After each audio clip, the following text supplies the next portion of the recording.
مسند احمد بن حنبل کی حدیث نمبر ہے 8643۔ سیدنا ابو ہریرہ رضی اللہ تعالیٰ عنہ بیان فرماتے ہیں، رسول اللہ صلی اللہ علیہ وآلہ وسلم اپنی دعا میں یوں اللہ کے حضور عرض کرتے تھے۔ ایک دعا آپ علیہ السلام کی ابو ہریرہ نے بیان فرمائی، اللہم انی اعوذ بک من الفقر والقلۃ والذلۃ واعوذ بک ان اظلم او اظلم او کما قال۔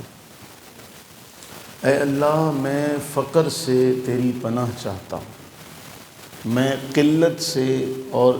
تذلیل سے، ذلت سے تیری پناہ چاہتا ہوں۔ اے باری تعالیٰ، میں اس بات سے بھی تیری پناہ میں آتا ہوں کہ کوئی مجھ پر ظلم کرے یا میں کسی پر ظلم کروں۔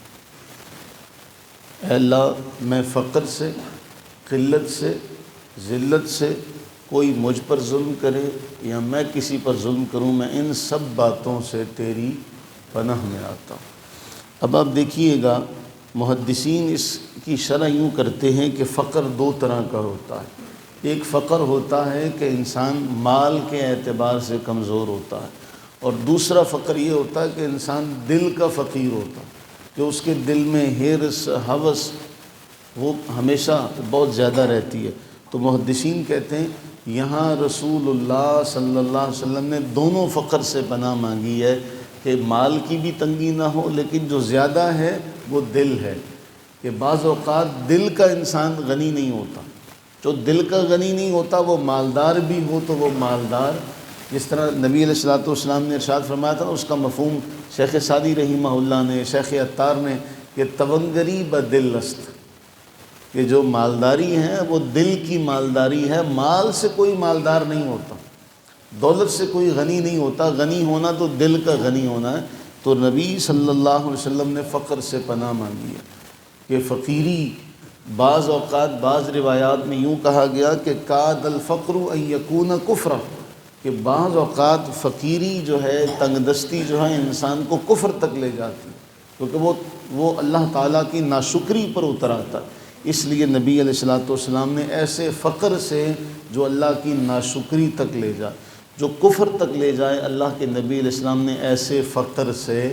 پناہ مانگی ہے۔ پھر مال تھوڑا ہو تب بھی انسان کی ضروریات پوری نہ ہو تب بھی وہ ناشکرا ہوتا ہے، اس لیے قلت سے اللہ کے نبی علیہ السلام نے پناہ مانگی، تذلیل، ذلت سے اللہ کے نبی علیہ السلام نے پناہ مانگی۔ اور آخری جملہ یہ ہے کہ اے باری تعالیٰ، ہم یہ اکثر دعا کرتے ہیں نا، جس طرح ہم نے ایک حدیث پڑھی تھی، آپ کو یاد ہوگا کہ نبی علیہ السلام نے فرمایا کہ سب سے بدترین جو پڑوسی ہے نا، وہ برا پڑوسی ہے، کہ پڑوسی کے شر سے پناہ مانگو، وہ برا ہے۔ جو سفر کا پڑوسی ہے وہ تو سفر تک ہے، سفر ختم ہو جائے گا تو اس سے جان چھوٹ جائے گی، لیکن جو رہنے والا ہے وہ برا ہے۔ تو میں نے اس میں یہ بات ذکر کی تھی کہ علماء کہتے ہیں کہ یہ نہ سمجھو کہ وہ ساتھ والا برا ہے، کبھی یہ بھی دیکھو کہ کہیں تم ایسے تو نہیں ہے کہ تم سے پناہ مانگی جا رہی ہو، تم ایسے اپنی طرف دیکھو کہ کہیں تم ایسے تو نہیں ہو کہ تم سے پناہ مانگی جائے۔ تو یہاں نبی علیہ السلام نے ایک سبق ہمیں دیا۔ ہم ہمیشہ یہ دعا کرتے ہیں کہ یا اللہ ہمیں ظالم کے ظلم سے بچا، کہیں ایسا تو نہیں کہ ہم کسی پر ظلم کر رہے ہوں اور ہمیں خبر بھی نہ ہو، ہم کسی کے ساتھ زیادتی کر رہے ہوں، ہمیں اس کا احساس تک نہ ہو، ہم اپنی زبان سے کسی کو کچھ کہہ دیں، اپنے عمل سے کسی کو کچھ کہہ دیں اور ہمیں پتہ تک نہ ہو۔